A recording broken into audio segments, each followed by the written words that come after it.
Hello, everyone. Welcome to the webinar. Let's just give folks a few minutes or a minute or so to come in. We're glad to have you here.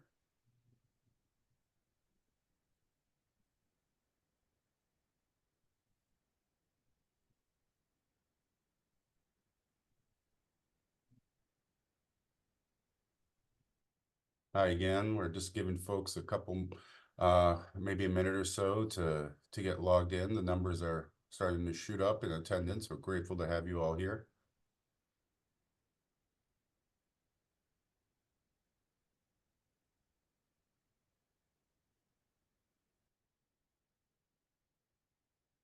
Great. Why don't we get started? Hi, everyone. My name is Sam Brooks. I am the Director of Public Policy at the National Consumer Voice for Quality Long-Term Care. We're really grateful to have you here today. We're really excited about this program we have. Four just wonderful experts and in their field are going to be presenting really a groundbreaking way of looking at how nursing homes can meet the needs of all residents by looking at acuity levels and other data that's available to make sure that residents are receiving the care they need. So we're going to do just a little housework at first, and then we'll jump right into the program. Hopefully you all know about the Consumer Voice. We're the leading national voice representing consumers and issues related to long-term care. We advocate for policies that support quality of care and quality of life responsive to consumers' needs. We empower and educate consumers and families with the knowledge and tools they need to advocate for themselves. And we train and support individuals and groups that empower and advocate for consumers of long-term care. And we promote the critical role of direct care workers and best practices in quality care delivery. Next slide, please. So again, some house cleaning or keeping, whichever you prefer.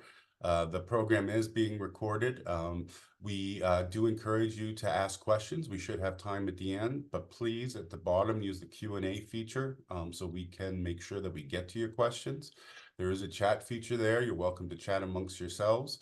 And at the end, we're going to have a evaluation that we would hope you would fill out. We really like to get feedback about our webinars, and we use them to craft future content and programs. And links, yes, the inevitable question, the links to this will be posted online at theconsumervoice.org, and you'll be able to watch this program again, should you so like, and there will be access to any of the materials there. Next slide, please. So I am just very, very excited to introduce four just wonderful folks, four people that I really look up to in the long-term care field, and four people that I work with a lot. We're really excited for them to present really a groundbreaking paper that they issued recently. I'm going to introduce them just briefly. Their bios, which are long and extensive, will be included in the materials that you can access after the webinar. First, we'll have Dr. Charlene Harrington, Professor Emerita from the University of California, San Francisco. Next will be Robert McLaughlin, who is a healthcare data analyst. Then we'll have Elizabeth Alifex, who's an assistant professor at University of California, San Francisco. And last but certainly not least, we'll have the executive director, Richard Mollett of the Long-Term Care Community Coalition. So we're really glad that they're here. We're really honored to have them as guests today. Next slide. So before I turn it over, I just wanted to put this in some context from Consumer Voice, at least. As many of you are aware, the federal government undertook to implement a staffing standard in the past 2 years. It is in limbo now. However, throughout that process, Consumer Voice, along with many others, some on this call, some on this panel, offered suggestions to CMS, to the Centers for Medicare and Medicaid Services, as what a staffing standard should look like, and that it should take into account all the needs of all residents. A floor is a floor, but we have information, and we can use that information to make sure residents with more significant needs are getting the care they need. So this again, I don't want to use groundbreaking too much, but it is a groundbreaking paper, and the access to it on Richard's site is really going to be setting a foundation for how nursing homes can look at the care needs of their residents and meet those needs with staff, but also be a wonderful, wonderful resource to the public to look at nursing homes and say, is this nursing facility meeting the staffing needs of all residents? So without further ado, I'm going to turn it over to Charlene. Thank you. Okay, next slide. Okay, thank you very much for inviting us today. Next, I'm going to do a quick background and introduction. Of course, most of you are familiar that the federal regulations require that nursing homes must have sufficient nursing staff with appropriate competencies and skills to provide nursing and related services to assure resident safety and to attain and maintain a highest practicable level of physical, mental, and psychosocial well-being. And CMS has never really defined what this level is, but they do have requirements that each nursing home must conduct an annual facility-wide assessment of the staffing resources necessary to provide care for the residents, taking into account their acuity needs. Next. So of course we've talked about research many times that shows that higher RN, CNA, and total staffing levels improve quality.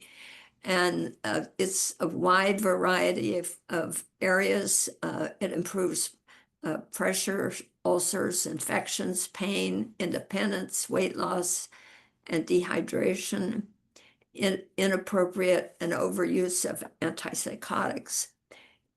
Higher staffing also reduces emergency room use and rehospitalizations, as well as deficiencies and mortality rates. And during the COVID pandemic, there were many studies that showed that higher staffing reduced the incidence and mortality rates from COVID.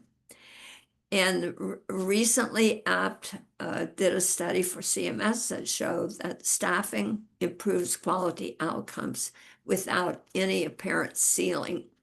Next.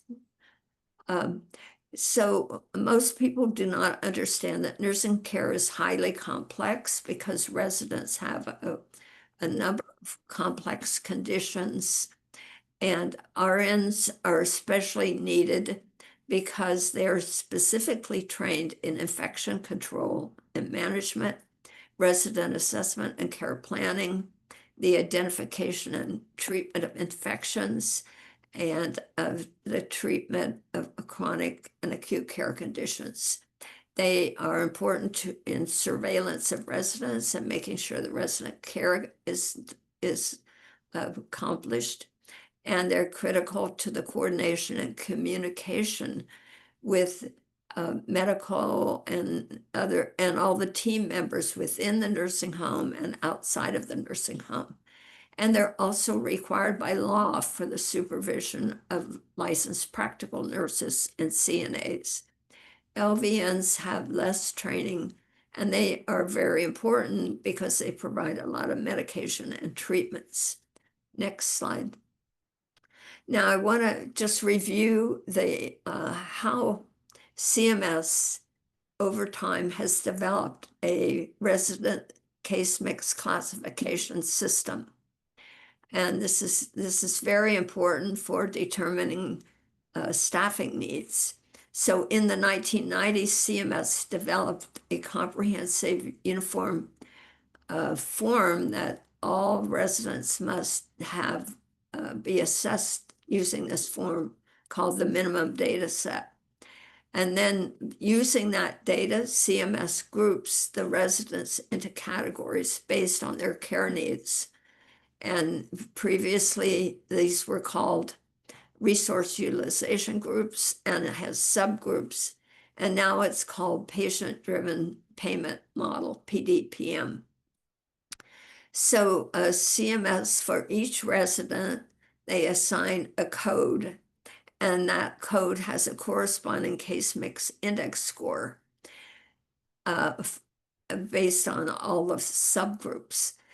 And also in the 1990s, CMS conducted a staff time measurement study to see how much RN, LVN, and CNA time was required to provide care to residents that are in these different classification categories. In addition, CMS has a Medicare payment system that pays rates for each residents in each classification group, with higher rates for the higher case mix categories. And this is published annually in the Federal Register. Next slide. So this is just a quick survey, a summary of these, of the 6 basic classification categories, and then there are 25 subgroups. But the most extensive services would be the highest classification level, and these are for patients that have tracheostomy care or ventilator or respirator care, or they might be in isolation. And then the categories go down, and the lowest level of classification is called reduced physical functioning. And these are people that need assistance with activities of daily living and communication. Next slide. So CMS has, as you know, the Medicare Nursing Home Compare 5-star rating system that rates nursing homes based on efficiency, staffing, and quality measures. So as part of the rating for the staffing, CMS does use the case mix index, but the way as the website compares the case mix index and the staffing of each facility with the national averages, it does not show whether or not a nursing home is staffing appropriately for its resident case mix. So that's what led us to our recent study to develop a guide. And I'm going to turn it over now to Rob, who's going to explain the aims and methods. Hello, everyone. Thank you, Charlene. So yeah, today I'll be briefly walking you through the study aims and the methodology that we developed for adjusting nurse staffing based on resident acuity. Next slide, please. So our goal was to provide a practical, evidence-based way to translate CMS's case mix index, the CMI, into real staffing expectations. CMS tells facilities what they need, that they need enough staff to meet every resident's needs, but they don't say how much that is. So our goal was to take something CMS already provides, the CMI, and turn it into staffing expectations that are practical, reasonable, and backed by comprehensive data. Next slide, please. So to begin, our methodology starts with the CMS metric CMI. As Charlene has discussed, the CMI is a metric that we get from CMS. It's assigned to each resident based on the MDS assessment, and it reflects how much care that resident is expected to need. Residents are grouped into 1 of 25 PDPM nursing categories, and each of those groups has a corresponding CMI value. CMS already uses CMI for payment reimbursements, and it's also included in the Nursing Home Compare and 5-star system. In our work, we use that same CMS provided CMI as the starting point for estimating staffing expectations. Next slide, please. Here's what those 25 PDPM nursing groups looks like. So for example, residents in the extensive services group, like those on ventilators or in isolation, are assigned the highest CMI values, while residents with fewer needs fall into groups like reduced physical therapy and receive the lower CMI scores. These assigned values are what we use to build staffing expectations, whether for an individual resident or for the average across the facility. Next slide, please. So once we had the CMS case mix values, The next step was figuring out what staffing levels should be tied to each CMI score. We started by identifying anchor points. So for the lowest CMI, 0.62, we used the minimum staffing levels recommended in CMS's 2024 study. And for the highest CMI, 3.84, we used the highest staffing times observed in the CMS staff time measurement study for licensed nurses and the Schnella study for CNAs. Then we used regression analysis to estimate reasonable staffing levels for every CMI score between those two anchors. We used a separate regression curve for each role. RN staffing was based on the staffing time measurement study, while CNA staffing was based on the Schnella study. And then for total, it was a combination of both. Next slide, please. So this table summarizes those two anchor points that we used for the model. On the left, you see the minimum staffing levels from the CMS 2024 study tied to the 0.62 anchor. That's 0.55 for RNs, 2.45 for CNAs, and 3.48 total HRD. On the right side, you see the highest observed staffing times from the studies tied to the CMI of 3.84.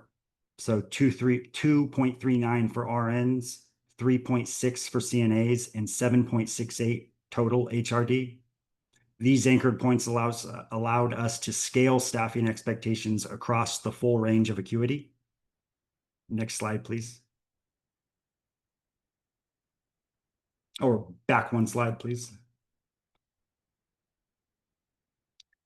So this graph shows the two anchor points using the total hours per residence day as an example. On the left, you see the lowest acuity, the 0.62 anchored to the 3.48, and on the right, the highest acuity, 3.84 anchored to the 7.68. So these 2 points are the foundation for the scaling. And if next slide, please, you see here we add the full regression curve between those two anchors. The curve represents how staffing expectations increase with resident acuity based on real data from time studies previously mentioned. So instead of just having a low and high point, it gives us the full range of expected staffing values for every possible CMI between 0.62 and 3.48. So it's a smooth, realistic, and grounded in evidence, and it lets us estimate staffing needs for any CMI level. Next slide, please. One of the strengths of the methodology is that it can be used in two ways. At the resident level, each PDPM group has a CMS assigned CMI, so we're able to assign an evidence-based staffing expectation to that individual in that group. And then also at the facility level, we can calculate a weighted average CMI for all residents and apply the same methodology to estimate an overall staffing benchmark for the facility. So this methodology accommodates both levels of analysis, whether you're estimating staffing for a specific PDPM group or for a facility-wide average. Next slide, please. So why this approach? First, it's evidence-based. Everything's grounded in CMS's own data, as well as comprehensive time studies. Second, it's practical. It takes what's often abstract acuity data, and it turns it into something that you can actually use to plan staffing. Third, it's actionable. It gives facilities a way to evaluate whether they're staffing enough to meet the care needs of their residents as CMS requires. Ultimately, this approach brings structure and transparency to regulation that's always been there but lacks a clear benchmark.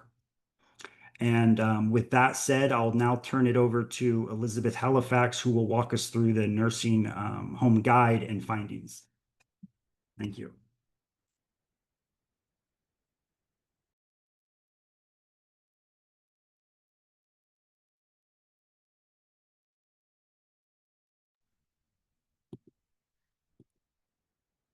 Thank you for having me here today. Can you hear me?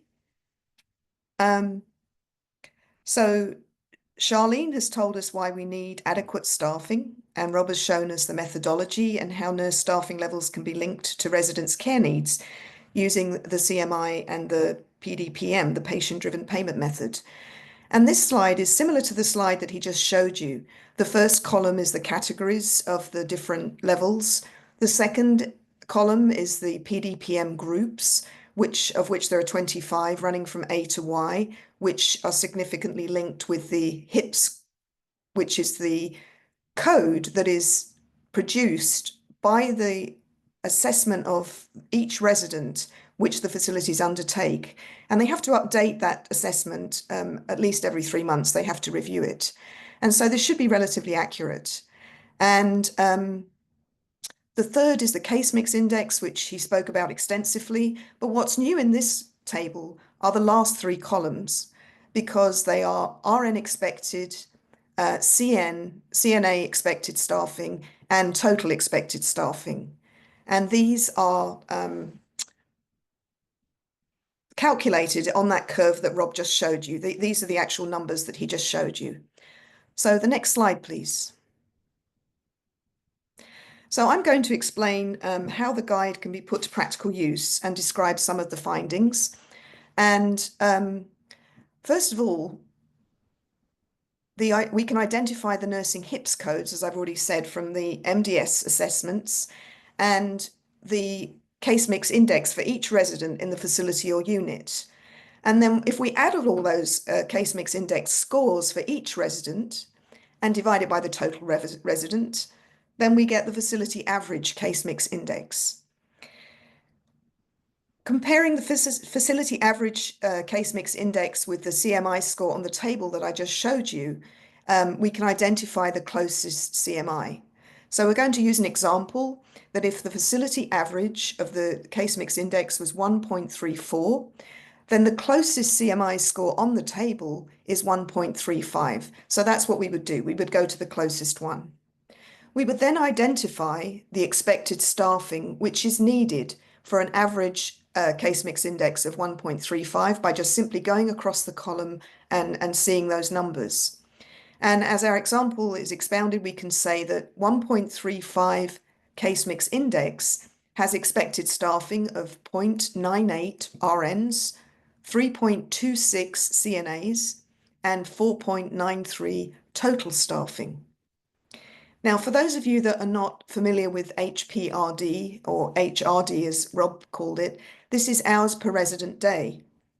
And to translate like the RN 0.98 of an hour, that adds up, so that means 58 minutes. The CNA 3 hours and 0.26 is 3 hours 16 minutes. And the total is 4 hours and 56 minutes. Now, what you may notice is that if you add the RN and the CNA times, it doesn't come out to the total. There's a deficit there. And that is because that would include the LPNs. So next slide, please. So what were the findings from the study? Well, the CMS nursing home CMIs ranged from 0.62 to 3.84, and with an average of 1.34, which is the example that we just looked at.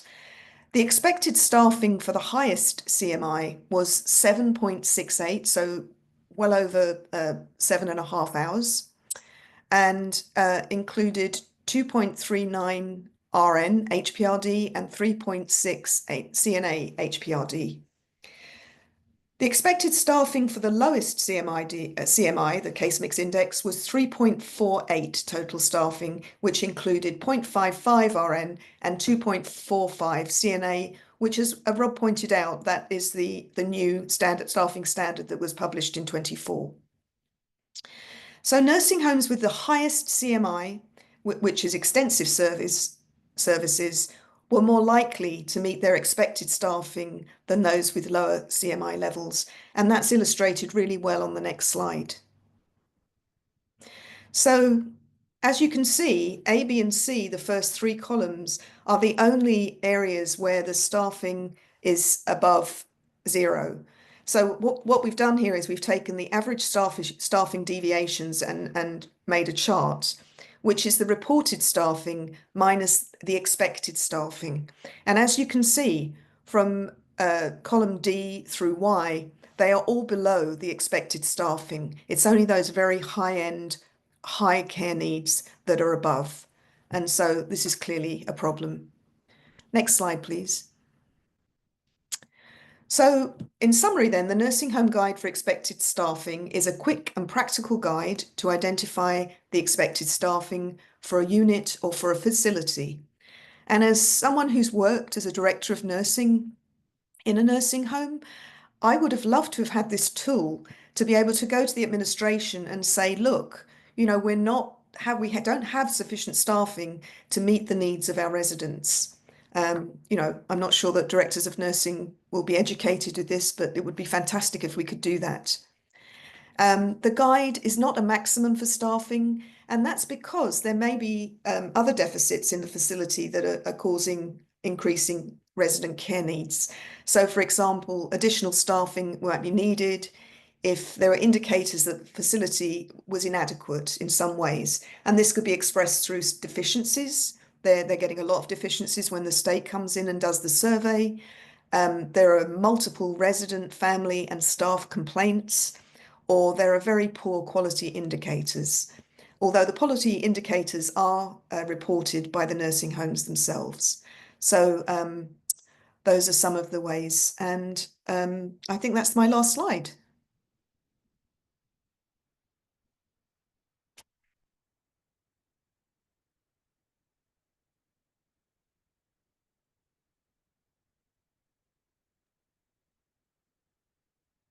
Hi, can everyone see my slides?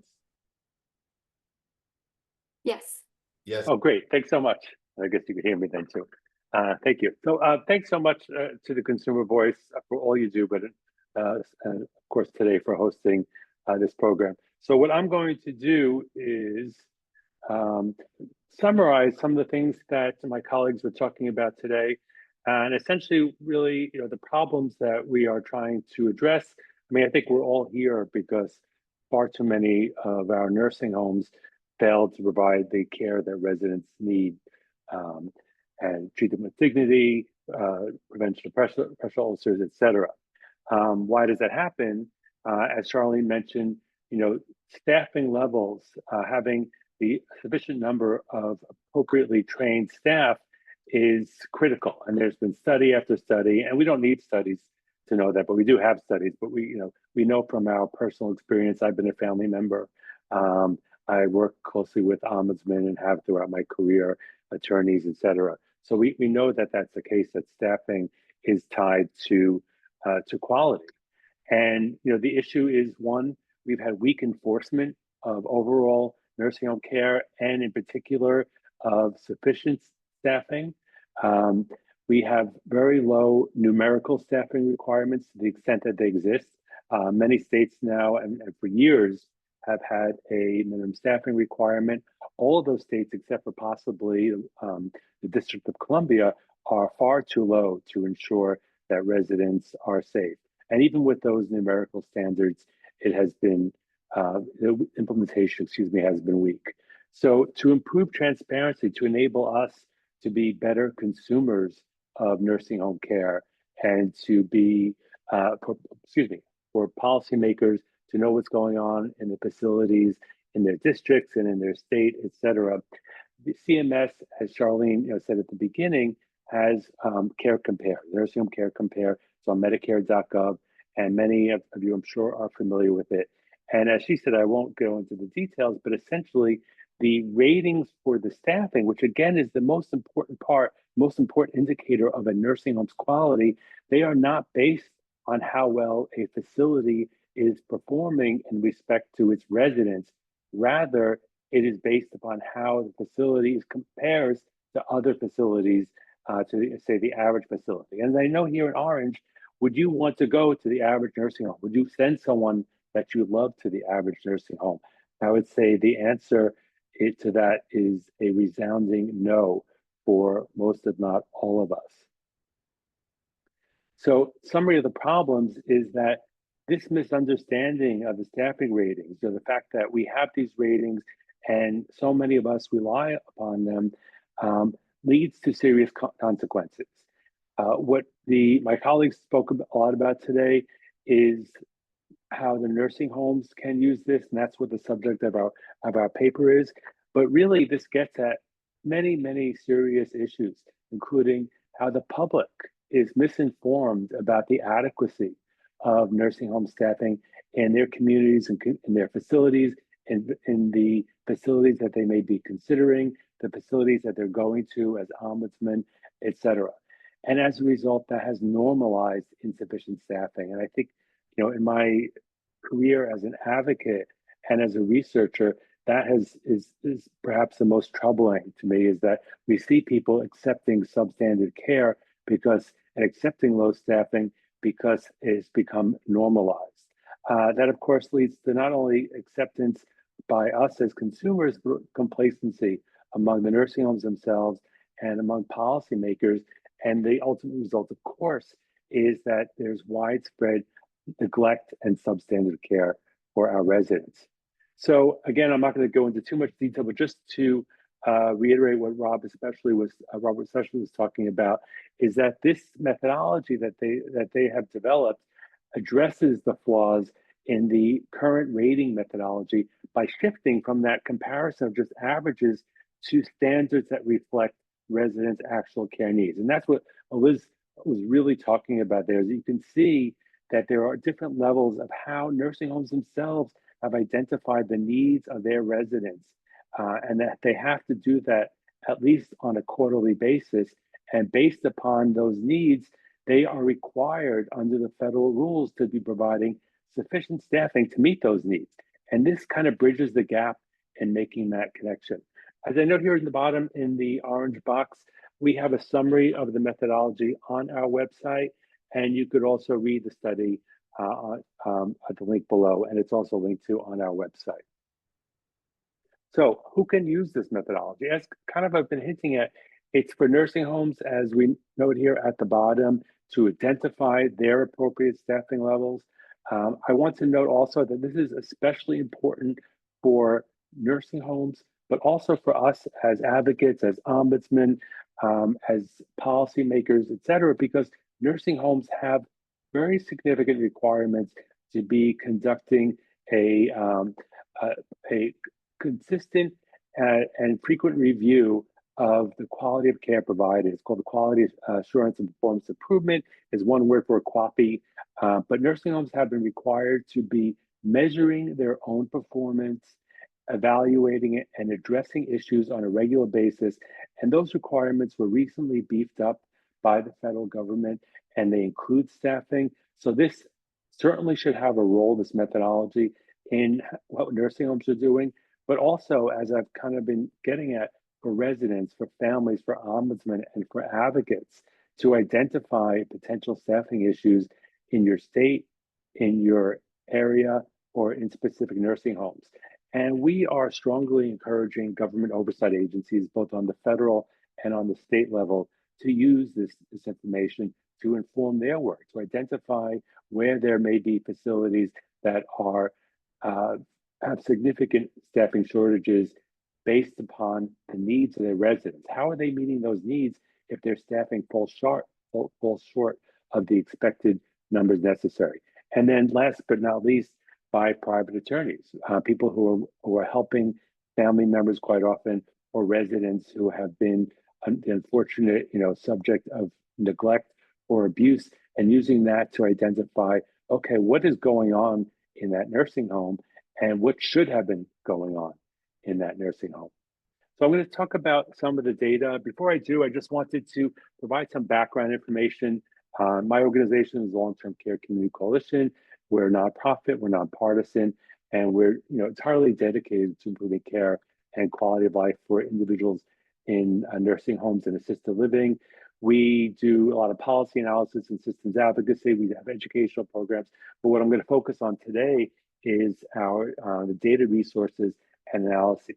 So again, for the rest of this program, before we go to Q&A, really I want to focus on showing you how to access these data, and I want to tell you who we are, so it's just not, as I used to say to the family members when I do a program for a family council, just not some bald guy came in and said this is what the story is. It's actually based upon legitimate data. So what are those data? As a result of the Affordable Care Act, so-called Obamacare, which was passed in 2010, nursing homes are required to report their daily staffing for a range of both nursing and non-nurse staffing for every single day of the year.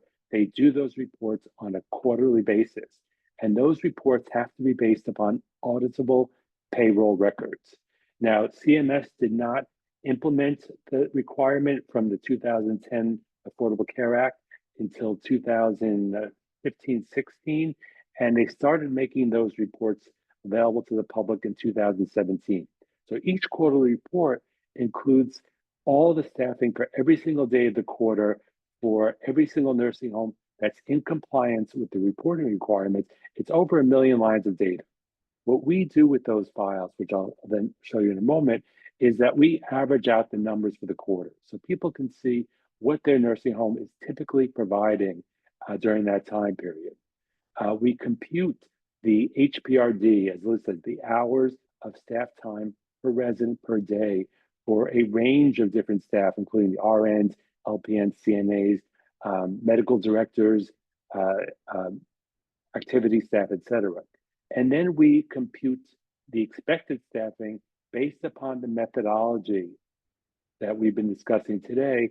And we also show for every single facility, again, facilities that are in compliance with the reporting requirement that they're providing the data, we show the deviation for each facility, the extent to which it is above or below or meets the expected staffing levels. As I note here in the orange arrow, those last two parts are new. We just started doing this at the beginning of May with our most recent report, which is for the 2024 third quarter data. This is our website at nursinghomefour11.org, and I just showed here at the top we have these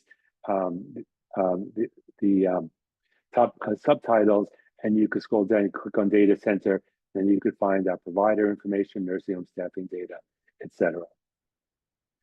This is a snapshot of what it looks at, but I'm actually going to hopefully take you to that. Could you see the new file? Did that open up, Liz? Just not. Like, if it, oh, great, thank you. So this is what our nurse staffing file looks like every quarter. And so you can see, you can filter by state, as you can see my cursor up here. You can go to Louisiana, DC, Connecticut, scroll down to see states later in the alphabet. You can look by CMS region. Now that's really important for those of us who are doing either national or even statewide advocacy, because you can actually raise these issues with your CMS regional office. So that information could be useful. And then this is, of course, just looking at the whole country, and you can search by provider name, by city, by county, etc. So I'm just going to quickly go to my home state, which is New Jersey. And that should, wait, I don't know why it's, okay, sorry about that. Let me try it this way.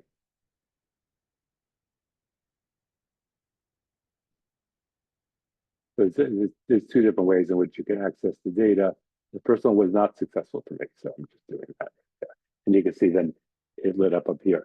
So this is New Jersey. This is where I live, and this just shows you. So now I'm going to take you going horizontally to what data we provide. So again, you can see the state, provider name. You can go by city. So I could actually, instead of selecting all, select, say, a few cities: Atlantic City, Atlantic Highlands. If I was looking in a region, if I was an ombudsman who was looking in a region, or if I was a family member or helping a family member who wanted to look at one or more city or counties. I'm just going to clear that out. There we go. I could do the same thing by county. So I could look and see, and I'll do that here. Instead of selecting all, I'm going to select the county that I'm in, Hudson, and then close that. So you can see these are the actual nursing homes that are in Hudson County. And now I'm going to scroll horizontally so you can see what data we have. So we have the average MDS census. That's the number of residents in the facility for the quarter on average. This is the total nurse staffing time, HPRD. So that's all RNs, LPNs, and CNAs, hours per resident day for these facilities. I can sort this. So say I wanted to see who is the highest to the lowest staffing. I could sort it ascending, starting with the lowest staffing, going to the highest staffing. And now here we have the nursing home case mix index, what Liz was talking about. So you could see here in column G, this is the actual index. We want to provide that data to people so they can see. I know a lot of people are not going to use it. I don't use it myself. I use the calculations based on it, but we want to have that information available. And from there, as Charlene and Rob and Liz were saying, we can calculate the expected nurse staffing, which we do for you here. So again, using Charlene and Robert's methodology. So just looking very specifically, let's say at the first nursing home, Hudson View Healthcare Center in North Bergen, I can see they have 265.59, excuse me, census. Their total nurse staffing is 2.76 hours per resident day. I'm going to make that a little bit bigger if I can. There we go. Their case mix index is 1.3, which I think is fairly average. Oops, sorry about that. There we go. And then, so their expected total nurse staffing hours is 4.86. They're providing 2.7, but their expected total is 4.86. So falling far, far below. And you can see here is the column I, we have the deviation from the expected nurse staffing. So another really easy way to eyeball how a facility is doing, or how the facilities in my community or your community, if you chose one, are doing, is to look at the percent deviation from the total nurse staffing. And you can see we go from that is the biggest one, excuse me, in terms of it being far below what the expected staffing should be, to some facilities in the area that are providing higher actually than what the expected staffing should be. Doesn't mean that they should have less staffing. There could be other reasons why they have more to meet their residents' needs. You'll see this last one is a medical center transitional care unit. Those tend to have higher staffing. You'll also find that pediatric nursing homes tend to have higher staffing, but you can see the full range here. So that's for total nurse staffing. And if we continue to scroll down, we include care staff. Then we include the RN staff. So here we go to RN. And again, we have the expected total RN hours per resident day, different numbers here, and their expected deviation from the total expected RN. So you can look at these, at the colors, and of course, look at the numbers that accompany it. And that could inform, again, decisions making about placement. It could inform how you are talking to your state or your federal legislators. It could inform how you are looking at facilities and assigning facilities as a long-term care ombudsman, et cetera. And then lastly, we do the same thing for nurse aides. But here's the expected nurse aide hours per resident day. Well, first of all, here's the total, I'm sorry. Total nurse aide hours per resident day, then the expected, so you can see the differences here, and then the deviation in hours. Now, I just quickly want to show you, we also have this information for nationally. So you can see what the national average staffing HPRD is, both the average and the median, the total RN staff HPRD, contract hours, providers that are meeting 4.1 HPRD, that are meeting 3.48, et cetera. And then we provide this for each CMS region. So if you're like, I'm in region 2, which includes New York, New Jersey, Puerto Rico, and the Virgin Islands. So this is region 2. Region 2 is, I think, the lowest in terms of having the greatest deviation from what is expected overall in their staffing. That says a lot. That's something that we would certainly want to raise, encourage others to raise for CMS. And here you can see for the states, where the states fall as well on the total nurse staffing, on the expected total nurse staffing HPRD, and on the deviation, and on other information as well, such as the use of contract staff is also of interest here. And then we just have some other summary information as well. Lastly, before I move on, is we have notes and information, including the resources as to where these data came from. Again, to make sure that everyone knows that these data are valid. They are triple checked by us, when we do the averages, et cetera, to make sure that our calculations are done correctly, and they all come from the federal data. I should mention before I move on, that some facilities may have no information provided, or some information may be absent. As you can see here, if you're able to look a little bit the way down, Sheepshead Nursing and Rehab in Brooklyn, just in my snapshot, has no data because there must have been either an issue with the data that they reported or they failed to report. And then the last slide, excuse me, I wanted to show you was our provider data reports, in which we also, at the beginning of the year, started including the expected staffing. And this provides somewhat different information, so these reports may be useful to you as well. So the first report that I talked about, we put those out quarterly. After CMS releases the quarterly data, we put together those PBJ-based staffing reports, and we do an alert. You're welcome to sign up for our alerts. You can email info@ltccc.org or go to our website and sign up for it there, and then you'll get an alert when they come out. Twice a year, we do these provider data reports, and they provide more information, not just on staffing, but on other factors relevant to each provider. So this is the actual file for U.S. provider information. We downloaded it at the end of December, and we published it at the beginning of January. It's the provider database from CMS is based upon 3 years of data and it's updated, I think, on a monthly basis, on an ongoing basis. So we just, because it's such a large data set in terms of time, we just update it twice a year for people to see. But essentially, you have the same way of searching here. You can search by state. So I'll give it a try and I'll go with Maryland. Oh, that worked. Good. So you can see here we have the CMS certification number, again, the provider name, city, town, county. So again, those columns can be used to search and select either specific states or cities and towns, counties and parishes, and you could select multiple, as I showed before. But here you see additional information on the provider data set includes ownership type, number of beds, and the average number of residents, affiliated entity name. So that is really important, because if you're looking at what is going on with chains in your area, chains that which your individual facility may be a part of, or a chain ownership in your state, you can find that information here, and you could just select, again, just like you can for the county or the ownership, the county or the city town, you could select one of the chains. So here, for instance, I'll do very quickly. Ephraim Lahowski owns many nursing homes, and here you could see here are the two of the nursing homes that they own in Maryland.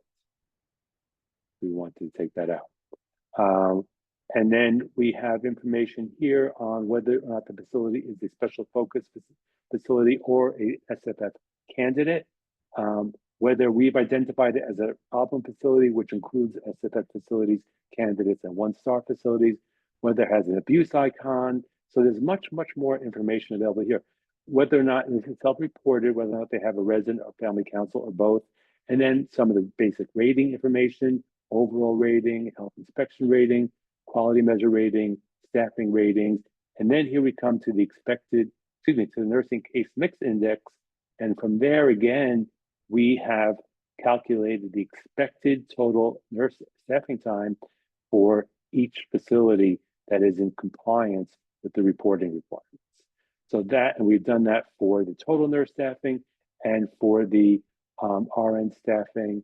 And I think we did it for the CNA. And if we didn't do it for the CNA, we'll do it in our next report. But we want to really get this out, especially for the RNs and total nurse staffing. This was done in the beginning of January, so before the article was even released, but we wanted to start providing that information to the public.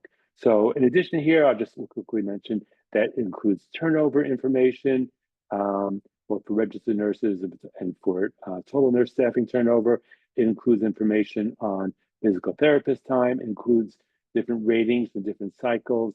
There's citations for over the last 3 years, penalties, substantiated complaints, and fines, if there've been any fines, as you can see here. So it provides some very potentially useful information for people who are looking at what is going on with their facility, what is going on with facilities in their area, or what is going on in facilities in their state. And with that, I am going to wrap it up. And thank you. Thank you again for everyone for your time, and thanks, Consumer Voice. Thank you. Thank you, Richard. Thank you, Charlene. Thank you, Liz. Thank you, Robert. This is a wonderful presentation. We're really grateful. There were some questions. I'd like to get to those. Charlene was diligent and answered some of them already, but I would like to ask them out loud, and maybe we could get to those. We can have those answers for everybody.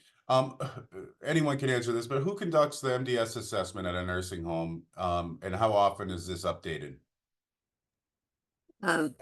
Well, the MDS assessment has to be conducted by a registered nurse, but it also is supposed to include the nursing team and the physician and other people, therapists and others in the facility.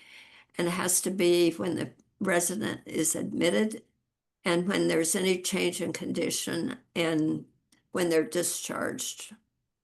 And that's all residents regardless of a payer. Right, so that is regardless of whether it's a Medicare, Medicaid, or a private payer. Everyone has an MDS score. Richard, I see you're answering this now, but I was going to ask it so everyone can hear it. With the staffing reports, is this data kept over time? Can you look back and see what staffing was like in past years? Yes, thank you. Yeah, you can. Yeah, so we started doing the reports when CMS made them public first quarter 2017, and they're all on our website on that page. Great, thank you.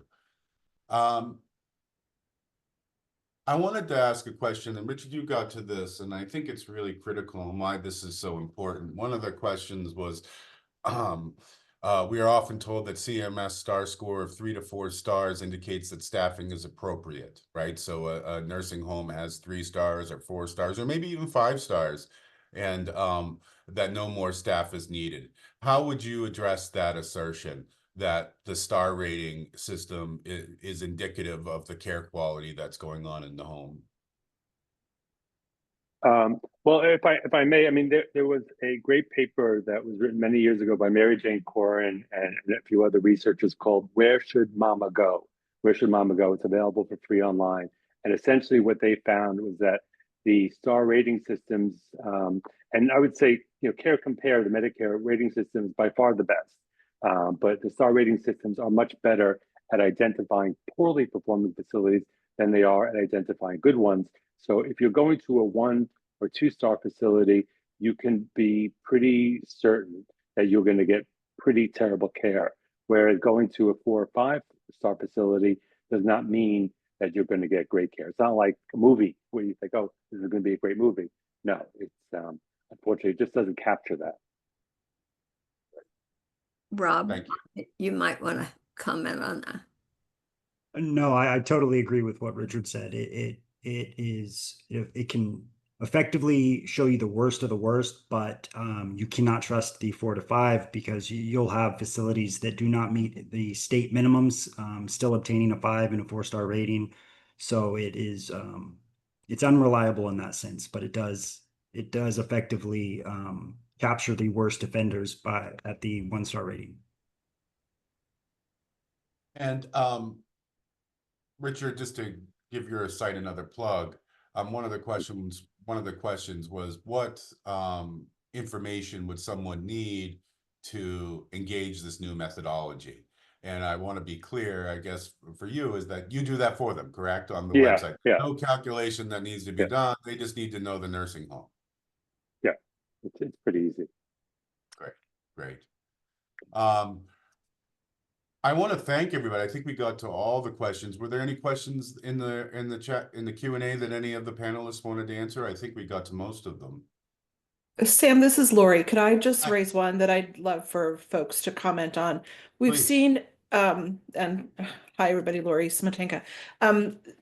Several people commented in the chat facilities either can't or don't meet sufficient staffing standards, and a few people have said they can't. How would you respond to that? The fact that, we're not seeing facilities staffing to the acuity levels. Well, if I may, I mean, I think it's like I said at the start of my portion of the program, is that we too many of us accept poor staffing. I mean, maybe not the advocates and hopefully not the most of the ombudsman, but too many state surveyors, too many people in the government. They just accept poor insufficient staffing. But nursing homes are not supposed to run like a warehouse. I mean, if you don't have enough staff, to me, in dedicated my life to this, but to me, the most important rule is if you don't have the staff to provide the care, you don't admit more residents. That is to me again the most important rule that there is. But facilities flop that all the time, and we accept it, fortunately. Yeah, I'd add to that what the problem is that nursing homes always say we can't recruit staff, but the problem is the quality of the jobs that they're offering are very poor. And, that's essential that they need to increase wages to market rates, and they are reimbursed, to provide that staffing. They have the means to employ people, but they don't use the money for that purpose that it's dedicated for. So, it's not a real problem when they say we can't recruit enough staff. And I think one thing, just to not to step on anyone's toes here, but one thing Richard's data shows is that many homes do staff to the levels that are necessary. Thousands of them do, and they're all located by homes that don't. So too often, I think we buy into that trope that there just isn't enough folks to staff. And I think at Consumer Voice going forward, I'm very excited about this paper. If the staffing standard currently is being threatened by in a myriad amount of ways in courts, in current legislation, and we certainly think probably with executive action. But regardless of whether the staffing standard stays or not, we still need to be staffing to levels of all residents. And this paper is just such a critical step in showing how we can assess the needs of residents and assess whether nursing homes are meeting those needs. So this is the new model, one of the new models going forward, and we really believe expected staffing needs to be something that we all talk about when we're talking about care quality, and we're using this data to make sure that we're holding facilities accountable. I don't think unless anyone, sorry, I got on my soapbox a little, but I can't say too much about this paper. We're really excited about it, and we're excited that the information is available on Richard's website, and that this is something that we can all be pushing forward as we go forward to make sure that nursing home residents are safe and protected. So we're going to wrap up. Again, there will be, you'll get a evaluation, and all of the slides and this recording will be available on our website at theconsumervoice.org. And in the coming days, we're going to need your help. Nursing homes and other long-term care supports and services, including home and community-based services and assisted living facilities, are under threat through cuts to the Medicaid program. The current cuts that are being proposed would devastate long-term care and reshape care in the United States like we haven't seen before. So we're going to be calling on a lot of you here to reach out to your members of Congress and tell them that we don't support Medicaid cuts, and that we must have, in fact, increases to Medicaid in order to make the needs of nursing home residents. So look out for more from, that's a plug for us, for Consumer Voice, reaching out to you, to our members, and to all of you who do such hard work. And I want to thank Richard, Charlene, Robert, and Liz Halifax for being here today and for their hard work on this paper. And we're grateful to have you here. And thanks to everyone for watching, and we'll see you soon. Thank you.